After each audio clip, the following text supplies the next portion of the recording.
Bora para Brasília, Débora Bergamasco. O ministro Cássio Nunes Marques, do Supremo Tribunal Federal, concedeu um prazo de 20 dias para a Procuradoria-Geral da República se manifestar a respeito de um pedido de revisão criminal relacionado ao ex-presidente Jair Bolsonaro.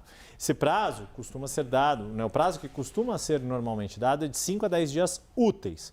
Gabriela Veras vem conosco ao vivo, já na tela aqui. Muito boa tarde, Gabriela. Qual é a justificativa do ministro para esse prazo que não é usual, digamos assim, né? Não se trata de nada ilegal, é uma questão de hábito, de costume. Boa tarde, bem-vindo.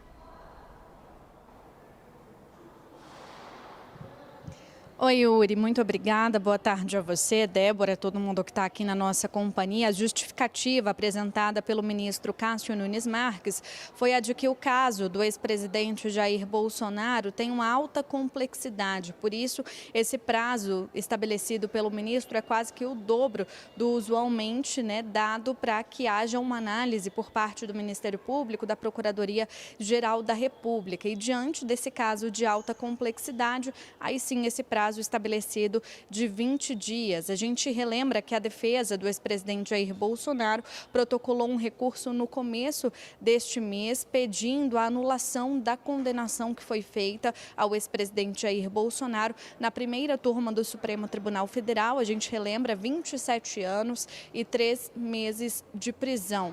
De acordo com a defesa, o que eles argumentam é que o caso deve ir primeiramente, essa questão deve ser analisada, depois de passados esses 20 dias, deve ser analisado pela segunda turma do Supremo Tribunal Federal, posteriormente no plenário da Corte Brasileira, para que haja uma garantia da imparcialidade. A gente traz aqui que na revisão criminal apresentada ao Supremo Tribunal Federal, a defesa do ex-presidente Jair Bolsonaro questiona ainda algumas decisões do ministro Alexandre de Moraes, que foi o relator dessa ação penal que condenou o ex-presidente Jair Bolsonaro. Os advogados alegam que houve uma precoce decretação do trânsito em julgado da condenação, o que, segundo a defesa, teria impedido a análise adequada dos recursos apresentados pelo Supremo Tribunal Federal. A gente relembra também que essa é uma apuração do nosso âncora Gustavo Uribe e, de acordo com a petição, a gente relembra o que foi definido aí já há algum tempo. O ministro Alexandre de Moraes declarou o trânsito em julgado antes da apreciação dos embargos infringentes protocolados pela defesa. Então, é a partir daí, a partir desse fato, que a defesa contesta toda a condenação que foi aplicada ao ex-presidente Jair Bolsonaro, de 27 anos e 3 meses de prisão. O ministro Cássio Nunes Marques deu esse prazo para a Procuradoria-Geral da República se manifestar sobre esse pedido e depois desse prazo vencido, os novos prosseguimentos com relação a esse pedido da defesa, com relação a esse recurso que foi protocolado lá no começo do mês, começam aí a correr, a analisar, se de fato ele vai determinar que haja uma análise na segunda turma, nas turmas do Supremo Tribunal Federal de uma forma geral, ou se essa questão já poderá ser rejeitada aí de imediato. Volto com vocês. Muito obrigada, Gabriela Veras, pelas informações ao vivo de Brasília. Bom trabalho, até já. Agora, Yuri Pita, a gente vai chamar Matheus Teixeira? Não, porque ele já está, ele se antecipa, ele já está pronto, como sempre. Escuta, quais são as expectativas?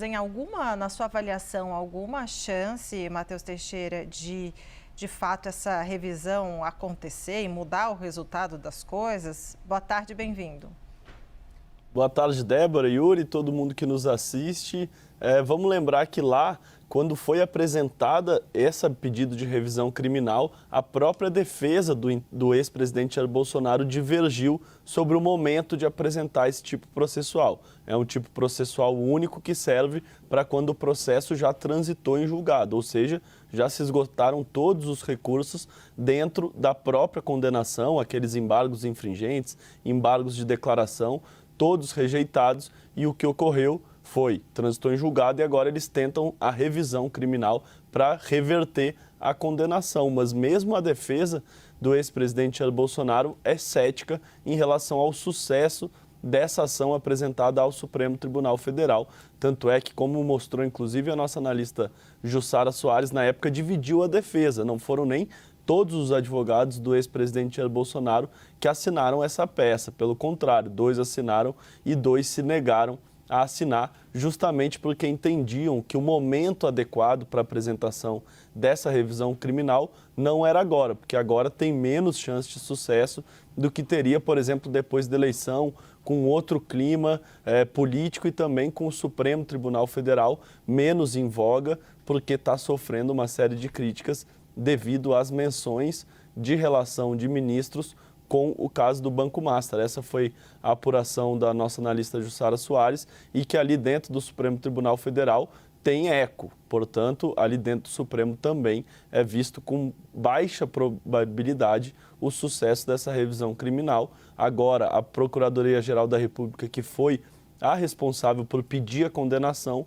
tem que dizer se acha que ela própria errou, porque o pedido de condenação já foi realizado dentro do mandato do atual Procurador-Geral da República, Paulo Gonet. Portanto, ele teria que falar que ele mesmo, quando pediu a condenação, não estava correto e que agora essa condenação tem que ser derrubada. Pouco provável que a Procuradoria recue, não é o clima de momento dentro da PGR e no Supremo Tribunal Federal, até o momento ali nos bastidores também não há nenhuma luz, nenhum indicativo de que pode ter sucesso. Mas é isso, parte da defesa entende que era melhor peticionar no Supremo, continuar os pedidos de revisão criminal e os pedidos de reversão da situação jurídica do ex-presidente Jair Bolsonaro, mas inclusive a outra ala da própria defesa do ex-presidente Jair Bolsonaro sequer assinou, porque acredita que esse não seria o momento correto, não seria a estratégia adequada para esse momento. Yuri, Débora. Matheus Teixeira, muito obrigado, meu caro. Matheus, bom observador. O pessoal está atento aqui, conhece o 360, já está de volta a Brasília, a capital federal. Estava morrendo de saudade do nosso analista Matheus Teixeira. Obrigado, meu caro. A gente volta a conversar em instantes.